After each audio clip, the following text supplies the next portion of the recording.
Hi everyone, Flaming Footy here and welcome back to another YouTube video on the channel. And today guys, we are going to be continuing our AFL 2022 3-game match reviews. Yes, here we are for another 3 games, 3 more massive games that we have got here where we've learnt more about teams, especially Port Adelaide, Gold Coast and Melbourne, teams really contending for top 4, top 8, where we've learnt some more about these teams and learnt some more about where the lower teams sit as in Hawthorn, West Coast and Essendon. So 3 more massive games here as always. Now the games we're going to be reviewing are Hawthorn versus West Coast, Melbourne versus Port Adelaide, and Essendon versus Gold Coast. 3 massive games here, as I've already said plenty of times.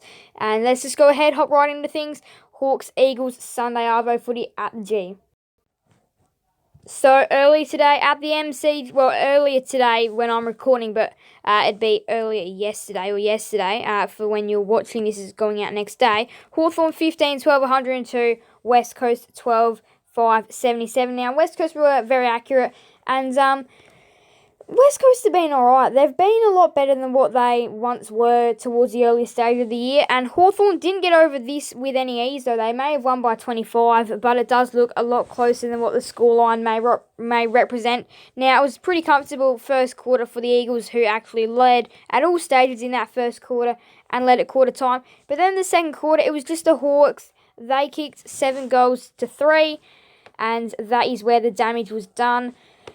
And then, again, the lead stayed around that point in the third quarter, with the Hawks kicking 2 goals for, the Eagles kicking 2 goals 2. And then the final quarter, West Coast had their last chance for victory and came within 10 or 11 points of the Hawks. I think it was 11 points, 88-77. But then, and they had a chance to seal victory, but then the Hawks just kicked a few late goals to seal the deal, and they ended up winning pretty comfortably in the end, but it wasn't that for most of the game. Just kicked a couple of late goals to burst away. Luke Bruce, 6 goals. What an impact. Josh Ward, 34 disposals.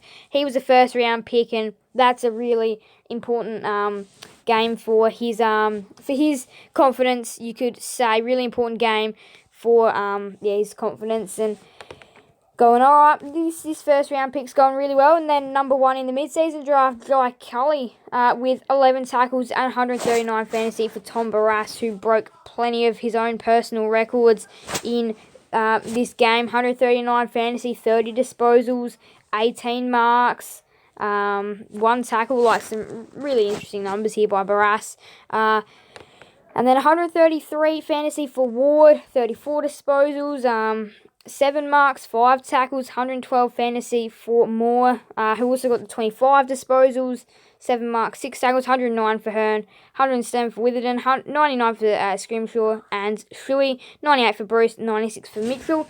Now to the goals and behinds we go, where it was a pretty comfortable highest goals for the game. Luke Bruce with 6 goals, 3 goals for Waterman, McDonald and Day with the 2 goals for the Hawks, as well as Kennedy, Shuey and Darling for the Eagles with the 2 goals. Now disposals, 34 for Ward, 33 for Mitchell, 30 for Barrass, 30 for Gaff, 28 for Newcomb. Again, what a gun Newcomb is for the Hawks. 28 for Hearn, 25 for Moore, 24 for Jaff, and Sicily, 23 for Scrimshaw and Witherden. So now to marks, 18 for Barrass. Again, really good number there. 10 for Scrimshaw, 9 for Hearn, 8 for Morrison, Witherden and Duggan, 7 for Ward, Moore and Edwards. Now to the tackles we go.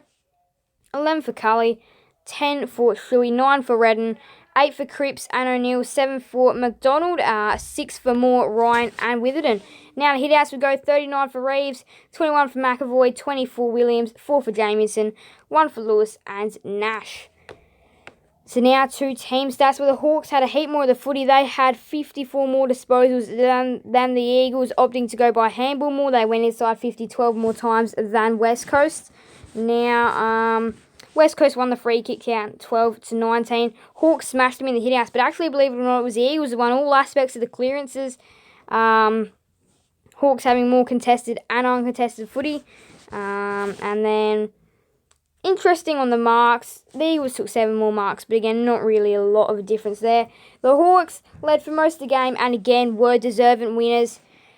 Their biggest margin being the winning margin. It was a pretty tight afternoon for most of it. It was really kind of hovered around the 15 15-point margin for most of the afternoon, but it proved like the Eagles were always in it, but again, the Hawks just proved too strong. They had it in their hands for most of the afternoon, but it was a very interesting win for the Hawthorn Hawks, trying to make their season as respectable as possible, and this was a very well-deserved win.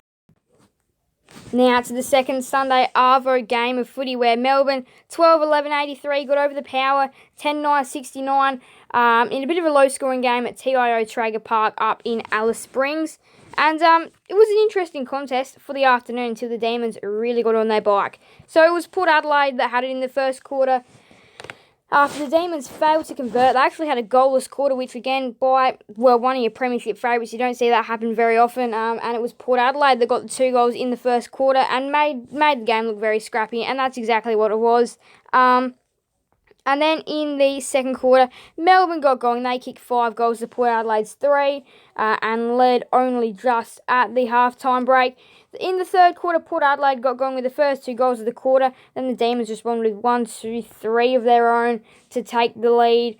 And then it gets tough. They mount their case up to about a 30 or so point lead in that last quarter. And you know from there that there's not really going to be a lot of coming back for Port Adelaide. They do their best. They kick 3 late goals, but again, just not enough. They had a chance to steal victory. It was always going to be tough, and they just couldn't quite do enough. Cozzy Pickett, 6 goals, had a really good breakout game. Connor Rosie, 33 disposals, has done it a fair bit this year.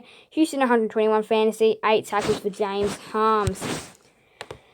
Now, AFL fantasy, we're going to go first. Houston, 121, 114 for Boak, 108 for Rosie, 104 for Viney, 100 for Petrarca, 99 for Burn-Jones, 98 for Amon, 93 for Drew, 88 for Langdon, Burton and Wines. Goals behinds, 6 for Pickett in a game that was probably decided off the back of his 6 goals. That's one of the best we've seen. 6 goals, 14 disposals, 2 marks. Yeah, he did a lot with the ball in hand, for sure. 6 goals, that's as damaging as you like, and that's the point of difference. If you're looking for one in this game, there you go. Cozzy Pickett, 6 goals. 2 goals for Fritsch, Brown, Boak, Marshall, and Bergman as well. Disposals now, 33 for Rosie, 30 for Petrarca, 29 for Boak, 28 for Viney, 28 for Houston, 27 for Wines, 25 for Amon, 24 for Langdon and Burn-Jones. Marks now, 11 for Houston, 10 for Burn-Jones, 10 for Jonas, 8 for Hibbard, Langdon, Brown, Bergman, Bonner, Powell, Pepper, and Amon. Now the tackles, we go 8 for Harms, 7 for Melksham, 6 for Sparrow, 5 for Jackson. Not a lot of tackles laid in this one. And then 3 for a whole heap of other players. Hit-outs, 18 for Gawn, 13 for Jackson, 11 for Dixon, 6 for Finlayson, 1 for Brown. Not really a lot of stoppages in this one either. It was quite a quick game of footy. Port Adelaide had more of the footy and went inside 56 more times than the Demons. But the Demons, whenever they went in there, again, more efficient when they went in there. They won the hit-outs, did the Demons, but it was the clearances that went in favour of Port Adelaide. Marks also went in favour of Port Adelaide. The Demons, though, won the marks inside 50 counts. Port Adelaide won contested marks. The Demons did lead for for kind of just over half of the game. And in the end, were deserving winners, especially in that last quarter. They laid way more tackles than Port Adelaide. But they just started the blitz, and Melbourne, they've always got that bit of a run where they blitz off, and it just may have been late, but it was just from midway through the third quarter to midway through the last where maximum damage was dealt, and Port Adelaide couldn't quite do enough to beat the Demons. Alright, so this game literally just finished just then, so I'm very early to the party. Now, obviously, it is going out the next morning, but still, though, I'm doing it. I'm recording it nice and early for you guys. And yeah, listen live button is still there. Literally just finished. The stats may not be exactly the same as it finishes, but I'm just trying to do it nicely and quickly. So the Bombers and the Suns, and it was the Bombers 14-19, 103 that smashed the Suns 8-7-55, and I'll tell you, for Gold Coast, this was a horrible performance and one that they would not like to have to do again. So yeah, a Marvel Stadium could be a horror place for the Suns come the future, and for the Bombers, This is a win trying to, they're into 14th now, and they are out of the bottom 4, and I don't think they'll be going back into the bottom 4 for the rest of the year. I reckon they'll work their way out of the bottom 4. Yes, they may have a little bit of a few challenging teams to come, but I reckon they'll be able to stay out of the bottom 4. They've been on the rise lately and have actually been playing pretty well. And for Gold Coast, this is a real harm for their finals chances. There's real problems over that now. And it was the Bombers that started strong, kicking the first 4 goals of the game. The Suns kicked the next 4. And it looked like we had an even contest on our hands. And then no, in the second quarter, the Suns kicked 1 goal and the Bombers kicked 5 on their way to a 30-point lead at half-time. And then the third quarter, they kicked two goals, 6 behinds, 18 points, and the Suns are kept goalless. And there you go. You know it's over by then. And the Suns come back a little bit to try and reduce the margin to around 42-odd points or 7 goals. But then the Bombers kick a few late, and it is 48 points, the current margin. And wow. It is a big win for the Bombers. And this is really good for their season, obviously making their season look better. 4 goals for Jakey Stringer, 36 disposals for Zach Merritt, 143 fantasy for Redmond, 10 tackles for Mac Wilfie. I'll tell you though, what a game the Bombers just played. 143 fantasy for Redmond, 134 for Merritt, 106 for Miller, 103 for Shield and McGrath. 99 for Anderson, 95 for Guelphy, 94 for Draper, 93 for Lukosius, 92 for Martin, 91 for Hines, 86 for Stringer, 78 for Heppel and Ellis, 77 for Wright and Witts, 76 for Caldwell, 73 for Ridley. Now to goals and behinds we go. 4 for Stringer, and again, another real point of difference for the Bombers, 4 goals for him. And you know Jake Stringer, he's going to kick big bags sometimes. Peter Wright, obviously up against his former side, kicks the 2 goals. Mubby Chol kicks 2 for the Suns, 2 for Martin, Draper and Jones, as well as Day and Casbolt. Rankin with the 1 goal, kept a little bit quiet. 36 disposal for Zach Merritt, 34 for Redmond. Them two were absolutely having days out at Marvel Stadium, or do you want to call it afternoon or night outs.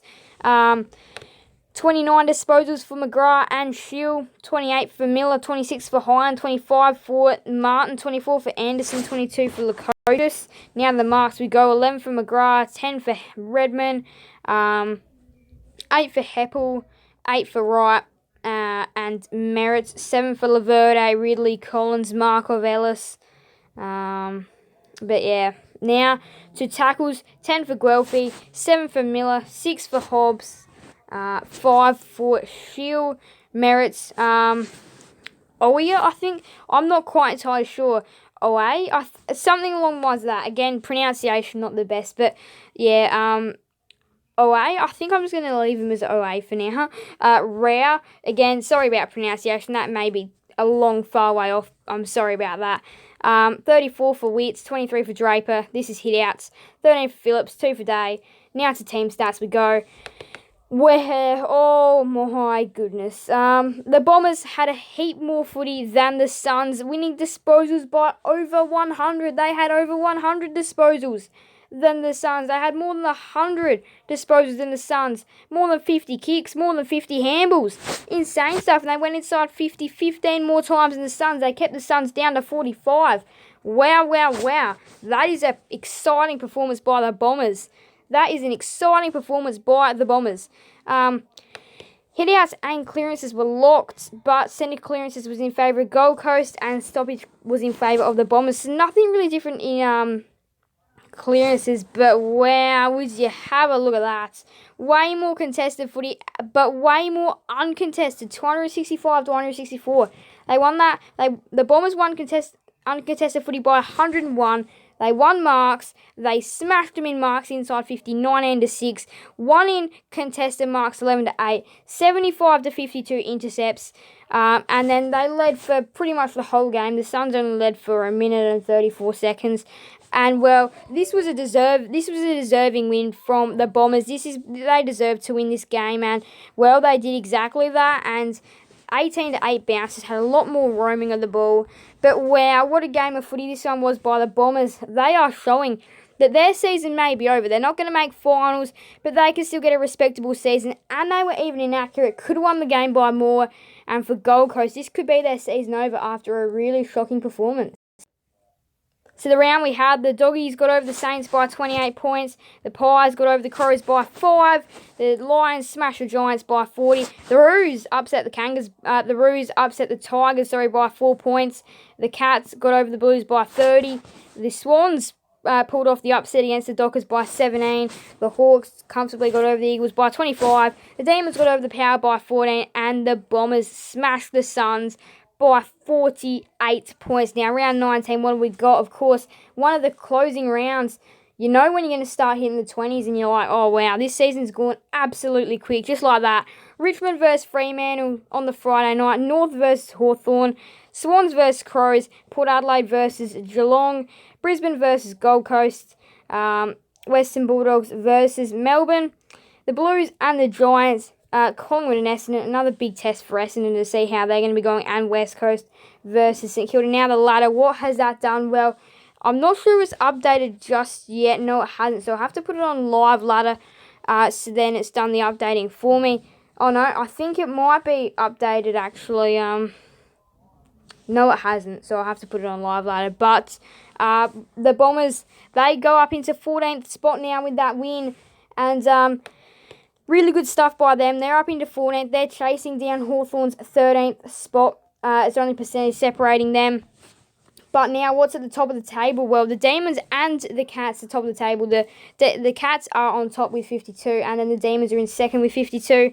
The Lions, the Dockers, and the Pies are all equal on 48. Sydney jump up into 6th on 44, and Carlton now a string behind the rest on percentage with 44 points, but percentage is what's really dealing them harm, and what could deal Collingwood harm as well is that their percentage is on 106.2. Richmond now, they are sitting very uncomfortably in the 8th. They're on 36 points. The Western Bulldogs and the Saints are right behind them, both also on 36 points, but could easily allow a team like Port Adelaide or Gold Coast to jump in. But the big thing is Richmond play Fremantle. The Doggies will be taking on the Demons. The Saints have the Eagles.